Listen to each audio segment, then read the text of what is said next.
All right. Welcome, Sairam, to the podcast.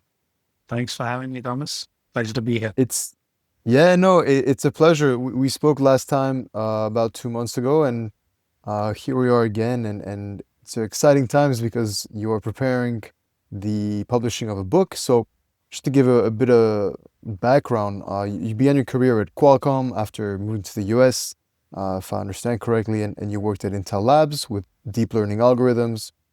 And now advancing projects at Valio in the AI space, as Yep. well as, of course, being a leader and an educator in the AI space. Um, so you're preparing the release of this new book, AI for the Rest of Us. And from the book's description, it says, right, make the complex world of AI accessible to those without a technical background. With all your experience working in AI and writing about it now, I'm sure you obviously understand it better now that you write about it. But what is probably the biggest misconception that non-technical individuals have with AI? I think that's a very good question. First of all, thank you for the very kind introduction. You did me way too much credit. Just happy to be here and share what I know. Um, I think the biggest misconception I see, at least in my purview, is that people think AI is like a fix-it-all. Like you can throw any problem at AI and it magically solves it. Whereas it's anything but that. To be honest, it's made a lot of things significantly easier or completely automated. That's very true. But the key is that most of these problems are very specific. Like there's one very narrow use case, and when you do a good job of building an AI system or a product around that use case, which is very well defined, very specific, you usually get good results. But then expecting that Mm, same solution to work across different problems, just I just threw AI at it, and I expect 30% improvement in my results. So I don't yeah. know. I aim to cut costs by I don't know how much, 5 times. That's an unreasonable expectation and a misconception that I see a lot of non-technical people have. And Mm, I hope that the book in some way helps illustrate that AI is really a beautiful, uh, you know, collection of algorithms. And the term AI itself, just going on a little tangent here. The term AI itself is such a blanket. It's used to define so many things for those of us in the field. But now, as a colloquial expression, it's used to define anything related to machine learning for the most part.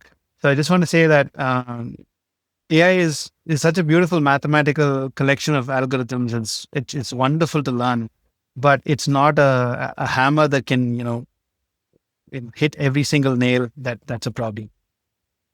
I think that's a great analogy, and you use a lot of analogies as well in your book, a lot of illustrations, which I love.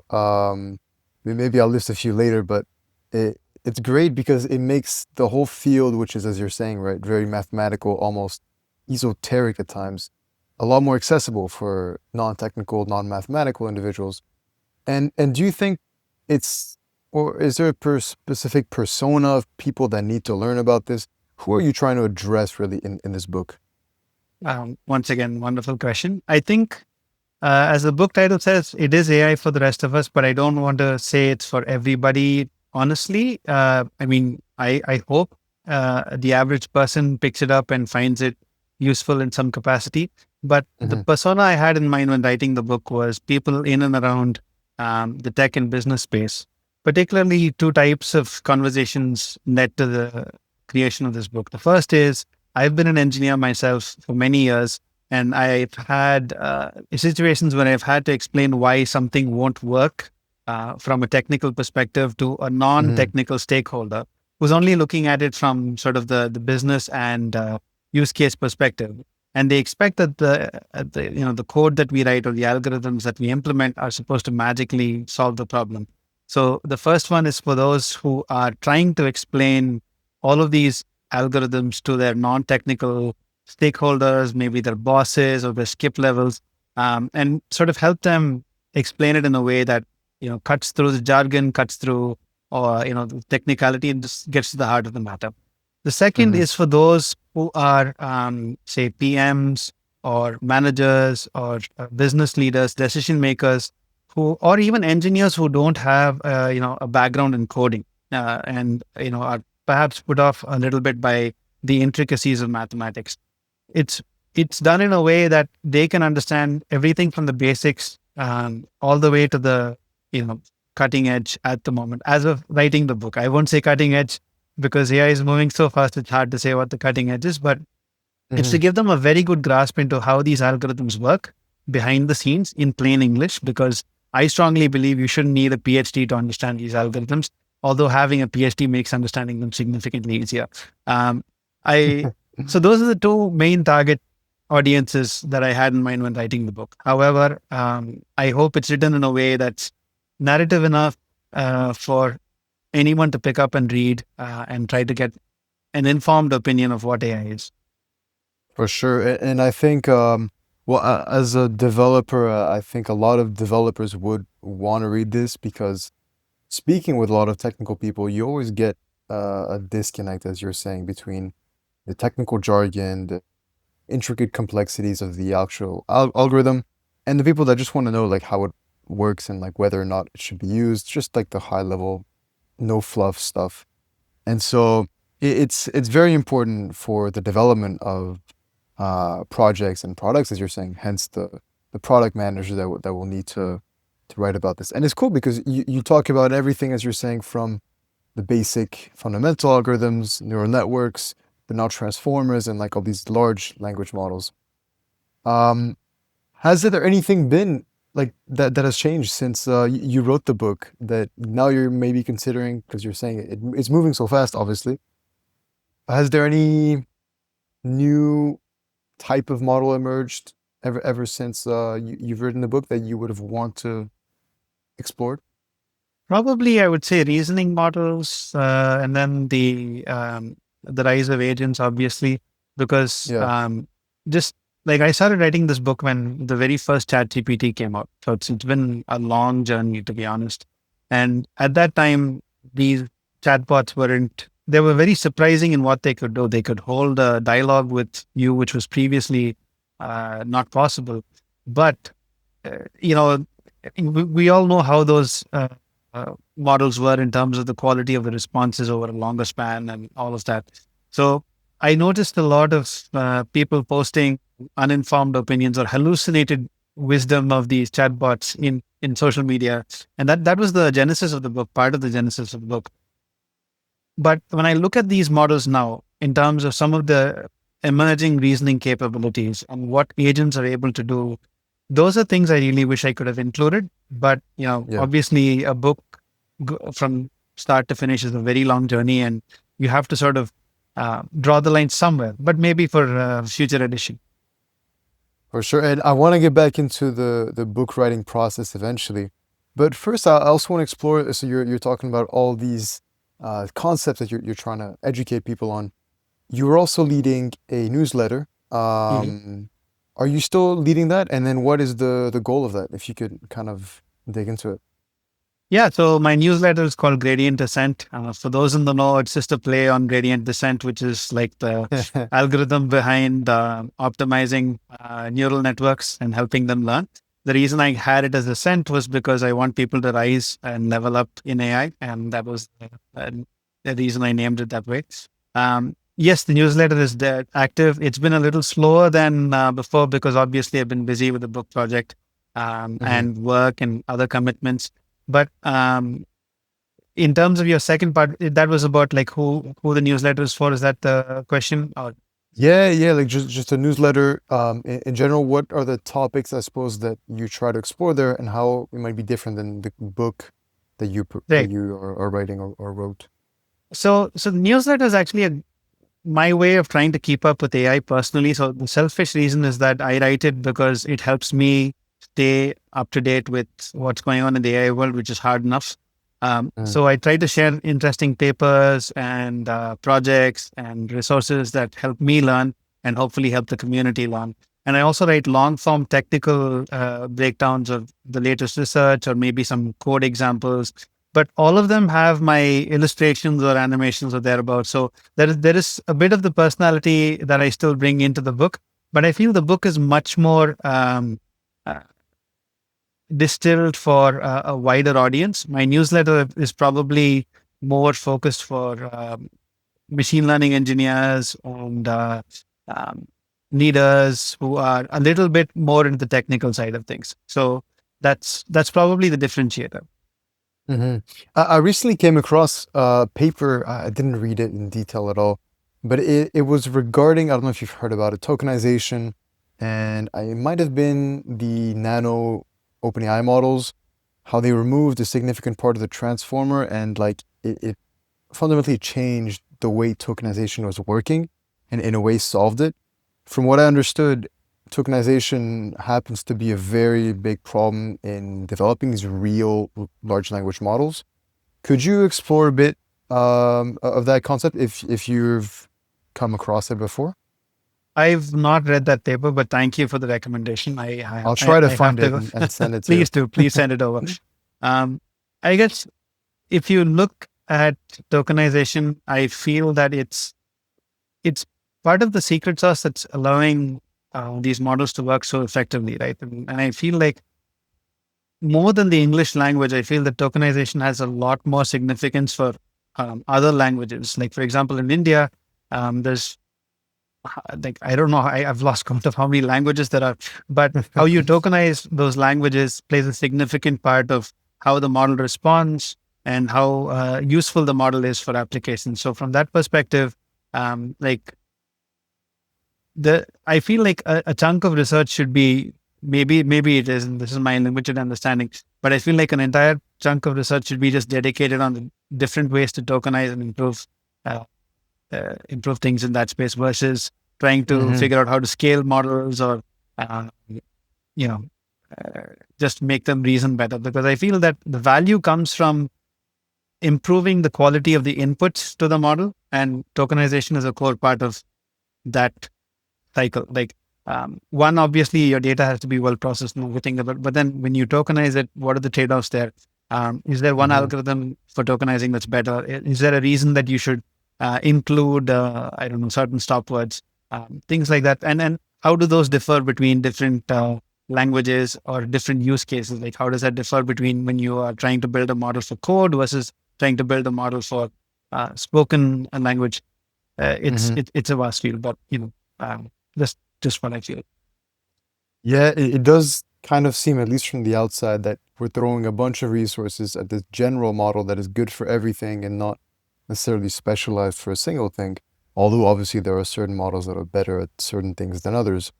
But it's interesting point because I'd also seen that, I'm not sure what the source was, that perhaps tokenizing in like Mandarin worked better than doing so in like a different language, or at least the outputs to some extent. Mhm.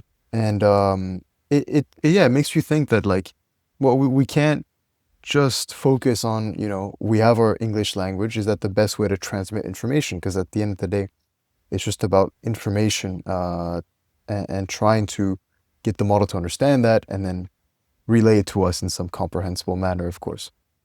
But yeah, that's a whole other field. Are there other like interesting new research that has come out that has like uh, sparked your interest or things that you're looking forward to in the research field?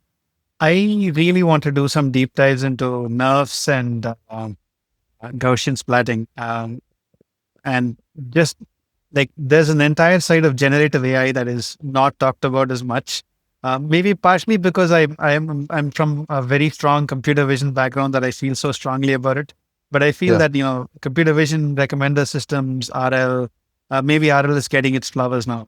But robotics, Mm. all of those areas are um, they also like at least vision and it comes strongly under the generative side, and I always sometimes feel a little missed when every paper that's coming out and getting the headlines is about another language model or an agent that does X or Y. Um, so for me, nerves and Gaussian splatting, it's that's an area I want to dive into, and also the more recent video models. I think VO3, for example, from Yeah. Google. Just diving into how those are working behind the scenes. That's an area of research I really want to immerse myself in when I get some time. Yeah, no, that'd be super interesting. I have no clue how these vision models, as you're saying, are functioning at all. I had a recent episode actually with somebody in the physical AI space, and they're building foundational models with essentially the perception aspect and the reasoning, and then the motion behind it. Wow. But it's fundamentally different than what a large language model would be doing. It's much smaller as well for its use case. So it was super interesting to look at that because you don't hear about it either Mhm. in the news, as you're saying. We're always hearing about, oh, Grok 4 came out and like it's about to be AGI or something. But yeah. On the topic of AGI, what are your thoughts on scaling models and how far that's going to get us? And are we realistically going to get AGI? And if so, what's your timeline? Wow, that's a loaded question and a very tough one to answer. Definitely. Uh, No uh, pressure. so, in terms of scaling, I think we are seeing the benefits. But then, what I will say is that scaling these models is probably limited to a handful of teams and labs that can do it, who have the compute resources, who have the researchers and the minds to sort of put this together. Uh, but I feel the value actually comes from having, um, I mean, keeping AGI aside for a second, I feel the value actually Mhm. comes from having several smaller models that work together cohesively, and sort of can do what collectively a larger model can do. So, the smaller models for very specific tasks, but then like clever ways to orchestrate them together, or figuring out how you can maybe allow a smaller model to generalize a little bit more so that it can do more than one task. So that's probably my uh, area more than what AGI is, like scaling models for AGI. I guess that's one side. Now, in terms of when AGI is going to be here, I have honestly no idea. I'm going to be very, very honest because there I are think several none minds of that us are do way so. smarter than me, who are all working hard at this problem. All I will say is, if anything, we should be absolutely gobsmacked and amazed at the fact that we're able to do incredible things with the models we have at our disposal today and actually make use of that and immerse ourselves and try to learn how to use them best and not really wait for the perfect model or the AGI system to finally come, because we're missing a trick here.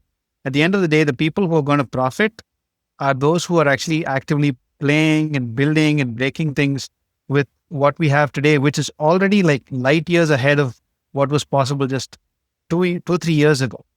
And if I mean, just me, I would rather focus on the here and now than worry about a hypothetical future where we have a model that is, better than all of our collective intelligences put together.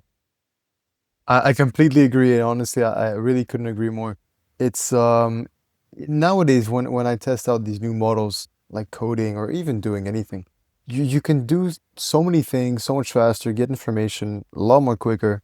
Hence the need to learn about how these systems work and your book, AI for the Rest of Us. So guys, go read his book. Thank you. No, Now's the time to build. this one, thank you. This one to add a point then. Like the other thing is, it's amazing how fast the existing models are evolving, right? Even the ones that aren't AGI, the way that Yeah. they're getting better and better. It's I feel like the question we should be asking ourselves is not like what can AI do for me, like as in uh, if what can I automate away. That's one great way to think about it. Like what can I automate away so that I can do the higher level thinking, but rather it should also be like what other thing can I now do that I have this superpower or this I don't know Hmm. collection of models here that can support me. Like what level can I ascend to? What can I do differently or better that I couldn't do before? Like what new abilities do I have as a person in terms of my creative output, in terms of my intellectual output, whatever that is. Like I feel like that should be the question that we're asking ourselves and trying to figure out how to unlock that potential. Yeah, I think it's a really important trade-off to consider between like the permissibility of a certain, function you wouldn't be able to do before, versus the augmentation of something you'd be able to do before. Now you can do it maybe 10 times faster. Like that's interesting that you can do something faster so you can do more of it. But, and then to some extent, maybe with that rest of time, you can do something new. But I think, yeah, we should focus, or at least it's more stimulating to think about, well, what can we now create with these new models? What can we do with these, for example, new vision models and all of this? What does that imply for maybe not just me, but like society as a whole? What kind of problems can we solve? Are there Absolutely. any specific areas of interest or use cases around this idea that you might be interested in or have like dabbled in at all? So could you repeat that? Your voice was just breaking a little bit. Sorry. Yeah, so I was curious to know if there was any areas of interest within the permissiveness and these new functionalities that we can now um, tap into that maybe you find interesting, and in certain maybe sectors that are more prone to have these, or specific use cases that you find interesting. Are there any of those that have caught your eye? I think a lot of the most obvious one is knowledge work, obviously, because Hmm. like for those who've been living under a rock, I think if you haven't used like Notebook LM, for example, it's made how I read research papers, it's turned it upside down. It's made it so much more efficient. I can understand, connect different threads together, and uh, it's really made it so much easier for me to keep up with the sea of research that's coming out. And that doesn't need to be just research papers. It could be books. It could be a course that you're taking and you just want to understand. Or it could even be a YouTube video or a lecture or a topic on something that you really wanted to learn more about. It's amazing how now education is, um, well, I'm going to be careful here because there's two sides to the coin, obviously. The good side is that you have a personalized tutor who can ask you interesting questions about the material, who can unlock new perspectives, and with whom you can have a 24/7 conversation and still ask the dumb questions and not get yelled at in return. So Yeah. that's a good side. The not so good side is, you can get trapped in the fact that instead of using your own mind and thinking through a problem or trying to answer the question yourself or understand a concept by like how we used to pre chatbot era, you use these as a crutch. Like anything that comes your way, you immediately throw it into ChatGPT, Notebook LM, Yeah. Claude, whatever. And you expect that by doing that process, you get this gratification that, I'm learning something. But are you truly learning something? Right? Yeah. You aren't. So knowledge work is one use case that I'm super excited about, and one that I've been actively investing time in myself. The second use case is like the creative side of things, where I feel that now there are many people who are probably not gifted with the ability to draw really well or create designs or maybe sing or whatever it is. Like there's so many creative outlets we all have, and I feel that these tools in a sense give you the ability to express yourselves creatively without having to um, feel that pressure of I need to be perfect or something like that, where like you can just Hmm. take an idea like a doodle that you have, throw it into one of these models and see it turned into an amazing sketch. Or you can find interesting ways to prompt these models to produce an image that previously or a video that you previously just had in your head. Now you're trying to bring it into reality, which is Hmm. absolutely fascinating. And for me, in terms of just leveling or no, not leveling, like causing the playing field to rise up, like the rising tide lifts all Yeah. boats. In this case, a whole bunch of boats are being lifted, so people are now being able to experiment more freely, express themselves a lot better, and I think it's going to lead to a lot of new creatives that previously were just dormant or in the closet because they felt that they weren't good enough. So those are Yeah. the two use cases I'm very bullish about. That's interesting. I would love your take on because I also recently just did a podcast with a AI.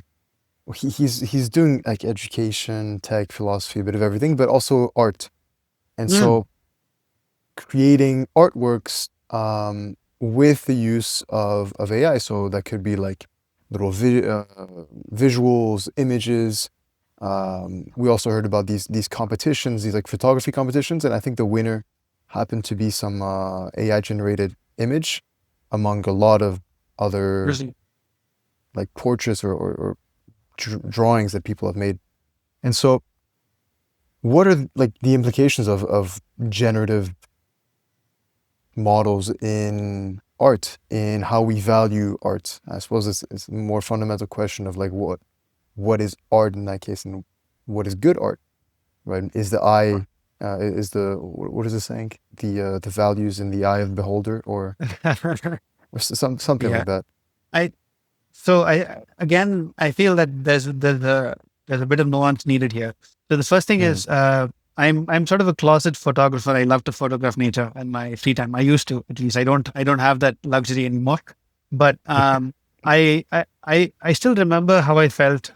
So many years ago, I was like hiking up one of the mountains in Seattle to capture a sunrise, and it took me all of like an hour to hike up and then set up like in pitch darkness and wait for the sunrise to happen. It was a magical moment. Just being there to experience it as a person, that mm-hmm. was something I'll remember for the rest of my life. Now, I described the entire scene as I saw it to one of these models, and I saw it spit out almost a carbon copy of what I actually saw that morning. And Oh then well. I was left with a sense of awe and a sense of sadness. The reason is now the reason I had awe was because now all of a sudden you can sit at your desk and just imagine any world that's just you're just limited by your imagination.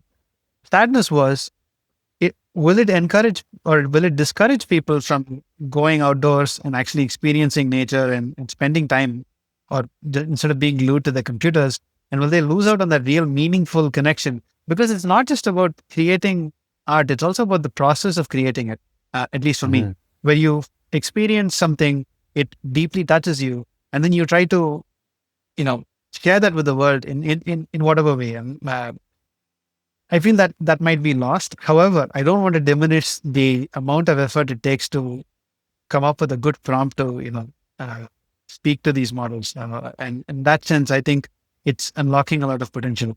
And what I feel is a differentiator in all of these is going to be taste. Because if everybody has the access to the same tools, the same quality of tools, and are only limited by their imagination, the difference between good and great will be taste. So if there's one skill that I feel that people should really focus on developing, it's their sense of aesthetics and taste. That's a great point, and I've been hearing that more and more as well with the rise of AI tools homogenizing a bit of all of our thoughts. There's also been studies of, people using more of these. They think a lot less, and their critical thinking, judgment reduces drastically. And so what is left is really how we decide whether something is good or bad when we have so much information. Right? What is your filter or your machete, right, going through the forest? How Yeah, sharp is it? And so that's kind of your taste. But I absolutely. want to roll back to a point you made on the process of creating art, which is obviously very important and is part, at least for the artist, of the creation of that piece. And I want to know your perspective on that, but from writing a book. And so, how has that been creating the book? Have you learned things as well on these like fundamental topics that clearly you've mastered previously in your PhD and all of your work? But have there been new insights, and has there been any, surprising effect of writing this book? Um, I feel that writing is one of the most underrated skills, and it's probably more important today than it has ever been before because of the rise of these models. We need to write more. At least I feel everyone needs to write more to clarify their thinking. And writing Mm, a book, first of all, was not something I ever imagined I'd do. Because obviously, like I struggle with imposter syndrome all the time, and to be able to think that I've been through this multi-year journey of putting together a book is still shocking to me. The fact that I was able to do it. Now, coming to the Congrats, topics themselves, by the way. thank you. Last stretch, we're at the home It, stretch. it, it's it's a goal So for me, but not yet, I don't think. do it, do it. there's no reason why you shouldn't absolutely go for it. If you have an idea that you're very passionate about and you want to share with the world, you should absolutely share it. You owe it to the world and to yourself. Um, so coming back to the topics themselves, I feel that like trying to write them for this particular lens that I talked about, where usually AI books, pardon the blanket term again, I should say machine learning books, if I'm going Mm-hmm. to be making my data science and machine learning community happy. Um, like these books usually fall under two extremes. The first is like they're heavily mathematical and they have like beautiful derivations and a lot of jargon and text that sort of walks you through how an algorithm works. So if you speak Mm-hmm. that language, you have those books. Now, the other extreme, you have the programming oriented books, which are approaching the same topic, but from a code first perspective. So everything is presented as software. And if you are a Mm-hmm. programmer, that's the best way for you to understand because then you understand code and you can internalize what's happening through that. Now, what happens to people who don't like either of those sides, right? Uh, and for me to be able to approach that particular angle, I had to find ways to teach it to myself and basically say, is something I'm writing about clear? Is it not dumbed down? Because the last thing I wanted to do is dilute something to the point where the technical beauty or the elegance of that algorithm is lost. So is it clear? Is it not dumbed down too much? And the third one is the analogy or is the explanation memorable? Because what you need to walk away with is how things work. And for you to Mm-hmm. be able to do that, you need to have a visual, whether that's a mental picture or, in my case, in the book, a little picture of what that thing is. So writing that was really hard, to be honest, because first of all, I had to understand whether I'm teaching the right thing because when you're writing for somebody else, you're trying to teach them something. And when you're trying to teach them something, you better damn know the material very well yourself. Yeah. Otherwise, so that pressure was always there for me. And the technology, especially the more recent ones, like the Chat GPTs, the Mid Journeys, and all of that, those were constantly evolving. So as I was writing, I had to revisit my priors and say, okay, is this still a valid explanation of what's actually going on? And Mm-hmm. in that sense, I felt that writing it was a great way for me to learn or relearn some of the things I learned many, many years ago and also more recently. So, from that sense, the process was both intimidating and very educative for me. Mm-hmm. And can we get an idea of what your schedule was when you had to write this? Like, what's your day look like? Uh, you probably don't want to ask my wife and my elder daughter. My younger one was born mid manuscript. So Oh, well. basically, my schedule is I'm an early riser. I get up at usually 4:45 or 5 in the morning. So every day for pretty much months on end, I used to get up at 5 and write till 7. That was it. And it didn't matter whether I got 100 words in or whether I got, I don't know, some days I was lucky, I got like 1,000 words in. Or some days I got nothing. I'd just be staring at the page and just like, blinking cursor on the screen. Recall there's no chat GPT. Yeah. So there's no, write me, a 500 word article on this topic. I could do any of that. But that being said, like I think there were days when it was very hard, when I felt very frustrated and second guess myself, like, am I still doing the right thing? Should I be writing this book? And days when I felt so much in flow that I hated the fact that I had to stop. Like I wanted to keep writing, but then I had to get ready for work and all of those things. So just juggling that, but for months on end, I felt that it was almost like a discipline Mm-hmm. kind of. I wouldn't recommend it for those who don't like pain because the much more smarter way, in my opinion, is to spread out the process, take your time, write about things. But I really wanted to get into the flow and just keep writing, start to finish. So pretty Well, much my well, well, the go thing ahead. about writing it about the machine learning space, as you're saying, with all these new models and new research Exactly, coming out, is that you can't really take too much of your time, right? You kind of have to write it exactly, quickly. You could have chosen exactly. an easier space to write it in. Come on, man. I should have written about underwater basket weaving, but Yeah. I missed the boat. Yeah. And would you do anything differently now that perhaps we have some models that, it can help you with writing and maybe it can help you overcome writer's block? Maybe it would make your book a whole lot of AI slop as well. How do you think AI or generative language models affect writing? I think they're definitely going to help you beat writer's block. There's no question about that because you don't have an excuse of a blank page anymore. If you ask, so there's a number of ways that I would do it differently. First of all, the deep research mode in most of these chatbots is fantastic. Hmm. Either whether it's Perplexity, whether it's you know, Gemini, whether it's even ChatGPT.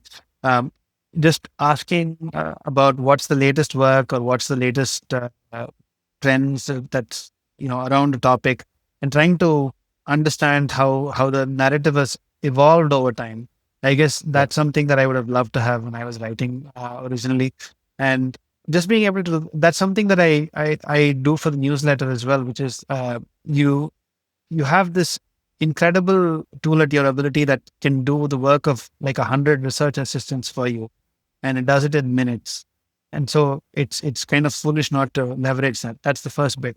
And you're Hmm. right about AI slop because while it's memorized the known internet and several shelves of books, I still feel that it's not got what is uniquely a writer's own voice, right? Every writer has their own voice and a Hmm. way of expressing things.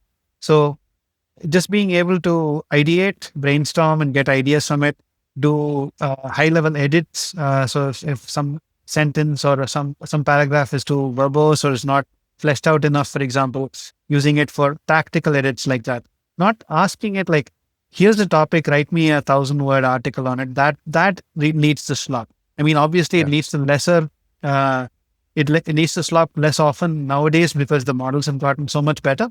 But it still is there's the a sense of like you're just taking the easy route versus actually um, you kind of lose the point of writing, which is to clarify your own thinking by Right. off outsourcing it to these models, right? So those are the things I would do differently.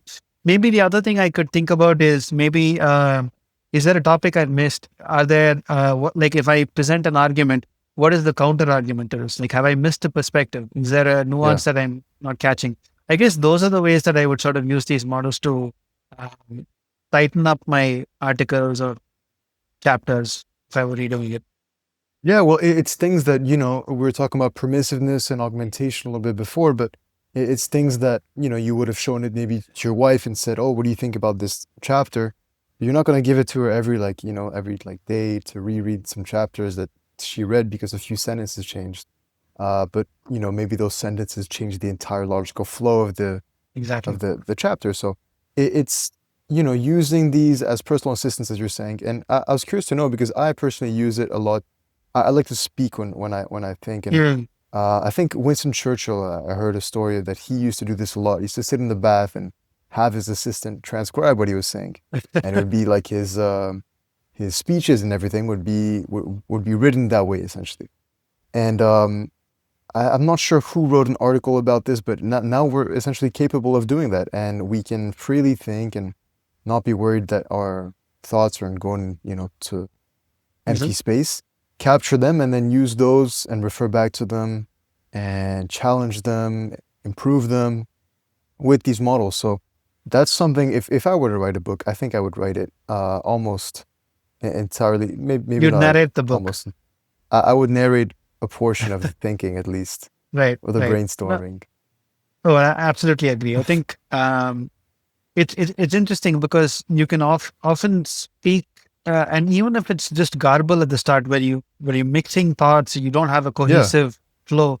It doesn't matter because at the end of the day, you can always rearrange that later. Whereas if you're writing, at least for me, I I I pause and say, is there a logical structure here? Is this sentence well written? Should I edit this thing out before I go to the next line? Whereas when you're speaking, you don't get that opportunity as much, where you just almost do a brain dump in some sense. And then having exactly. the ability to transcribe it and then rearrange it. Yeah, absolutely. That's a brilliant suggestion.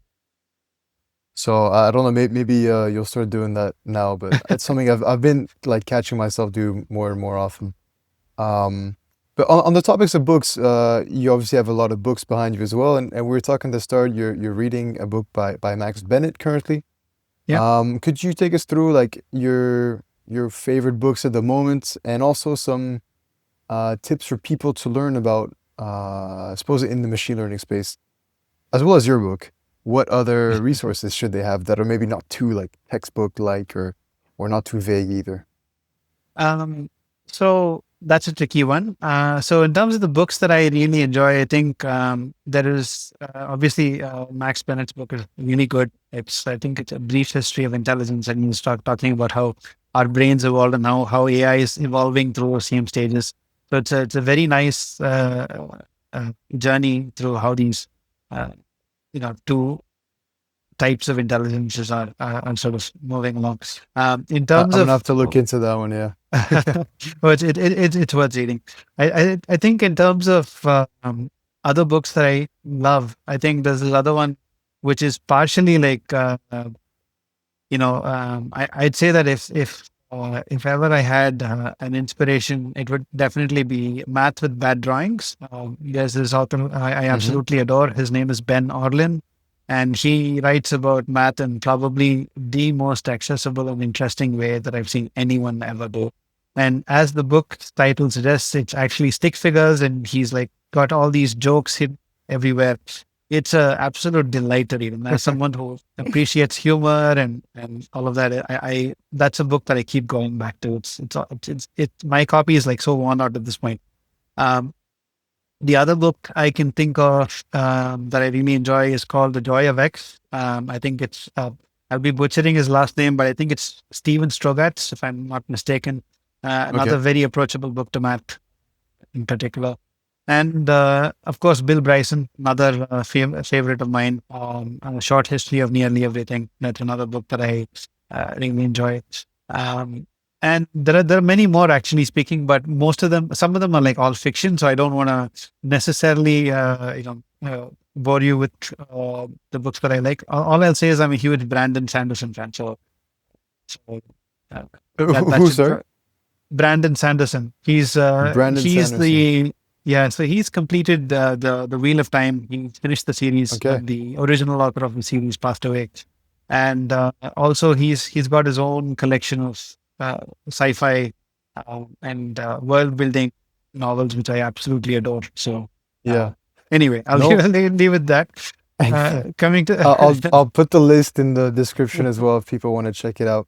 But yeah, I really want to get into at least explore the sci-fi and like the fantasy genre. I've never read like or properly read a book like that, but because at least what are your thoughts on the way you're able to explore essentially a completely new world while taking, kind of extrapolating the world we currently live in, which some books do, and project onto the future of the world essentially, and how technology might evolve, how social systems might evolve.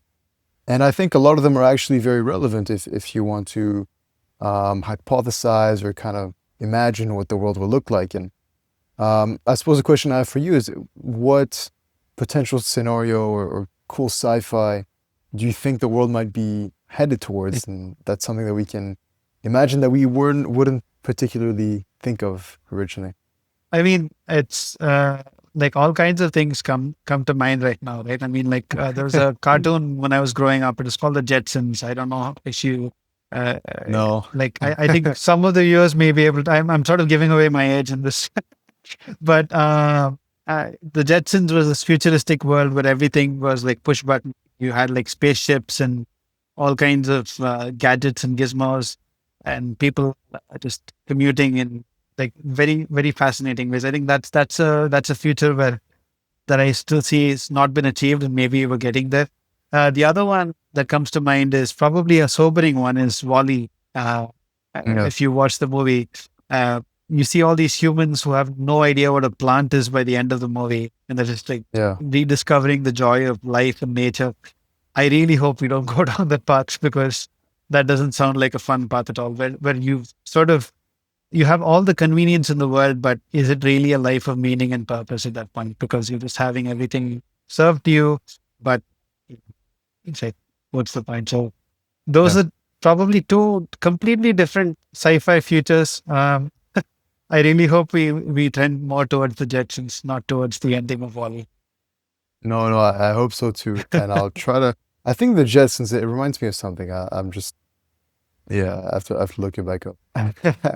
But a last point I kind of wanted to gloss over was spirituality in this new world. And I saw an interview you had done on your path through spirituality and how, for example, like your job at Qualcomm was, maybe you can take us through the story, but it's an interesting, touching on that spiritual aspect. Um, how is spirituality changing nowadays with science and also in the future? How do you think it might change on a global scale? Well, first I'll say that I'm probably not as well qualified to answer that question as a lot of other experts in the world. But my personal opinion is that, for me personally, spirituality sort of roots me in, the here and now. It helps me focus on, um, sort of, just appreciate everything that's been given to me, I guess. And in terms of, from a gratitude perspective, I really feel that it's a constant reminder that there are people who are less fortunate and there are people who are more fortunate than I am, and that's totally fine. And just being able to take a second or a minute every day just to be grateful for everything that's been set in my path and for what's ahead, I guess. And that has led to several opportunities, like for example, the Qualcomm job and how that came about. It was, I mean, like people may say, okay, that's coincidence and all of that, and to each their own. For me, it's something where I feel that, well, I guess it's also part of the reason why I'm so connected to nature personally, because I feel that we're all part of a bigger system. And however you look at it, whether that's through the lens of science or whether it's the lens through religion and spirituality, um, it's your way of trying to interpret what this life is about. And for me, I see that making a renaissance now, especially in a time where technology is definitely causing a huge upheaval, both good and bad, in terms of what it can do, what is going to jobs. And everyone is now, I guess, I shouldn't say everyone, maybe like at least myself included, like trying to figure out what is what is the purpose or what is a life of meaning, right? And you're trying to find meaning in what you do, and all of a sudden we may have labels attached to us, like we may think, okay, I am an engineering manager or I'm a director or I'm whatever. And y- when you take that label away, then what are you, right? And I feel that for me personally, spirituality is a way to try to make sense of that. So, what am I if I Hmm. don't have the label of dad? What am I if I don't have the label of an author or a writer or an engineer or an engineering manager? What am I? Right? Or rather, who am I? I think so. I don't know if that was what you were looking for, but that's my take. And I feel that more and more people are probably starting to look into that in their own different way, whether that's through science, whether that's through experience, whether that's through spirituality. Hmm. Well, it's a very touching message, and I hope people take it to heart to some extent and question a little bit what their not their purpose and get into like an existential crisis necessarily, but I don't know, think about your why a little bit and wonder why you're doing things. And so I'm curious to know, what are your next steps? What are you looking forward to over the next few months? Your book is coming out in October 2nd. What's next for Sairam? Um, First of all, I think just continuing to explore this, uh, the field of AI for sure, because things are changing. And I feel very lucky to have been in the right place at the right time. And obviously, there are people who are at the epicenter of this transformation and the big tech labs. But even just to understand what's going on, I feel that that itself is a significant, um, advantage I've been blessed with. So just continuing to explore what's going on, how these models are going to change our day to day. Definitely some existential pursuits like what's going to happen to the future of jobs, what's going to happen to Yeah. the future of creativity, how is education going to change for my kids and kids all over the world.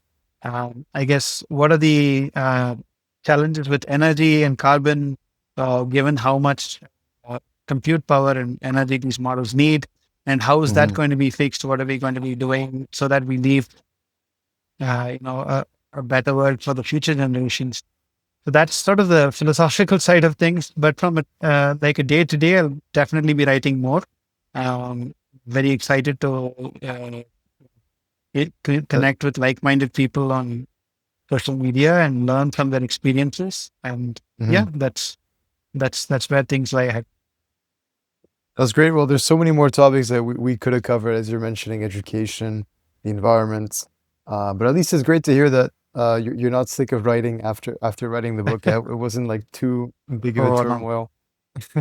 I'm if anything, uh, it energized me to sort of really double down on writing. So in Mm. that sense, it's like most exciting time to be alive. Well, eventually you'll have to write a second one because of the new models in like 2 years. But for Yeah, now, let's stick to one. absolutely. Uh, Yeah, it's been a pleasure speaking with you, Sairam. I want to leave you the floor if you have any last message to the audience who are really from any background, but given our scope of the conversation or whatever you think they should take away from this conversation. um, first of all, just thank you for having me and for spending the time to chat about all these things. I really enjoyed our conversation. In terms of what I'd like to leave people with, I'd say that AI is one of those things that's very disruptive and it doesn't have a user manual yet, in a sense that we are actually writing the user manual as we go. So Mhm. this is your chance to get in the ground floor and sort of work your way up. And the barrier to entry has never been lower. So use it intentionally, play with it, see how it can change things that you do in your day to day, and use it as a co-pilot. And don't be afraid or intimidated by it. I really feel AI has the ability to help us all when used in the right way. And yeah, so if you're curious about learning more about what AI is and how it can help you, then go check out my book, AI for the Rest of Us. It's coming out in August. And you can find me on my newsletter, Gradient Ascent, on Substack, and on all the socials. So thank you. Yeah, we'll put all the links below. Thank you so But thank much. you so much, Saram. It's been a pleasure. Absolute pleasure. Thank you so much.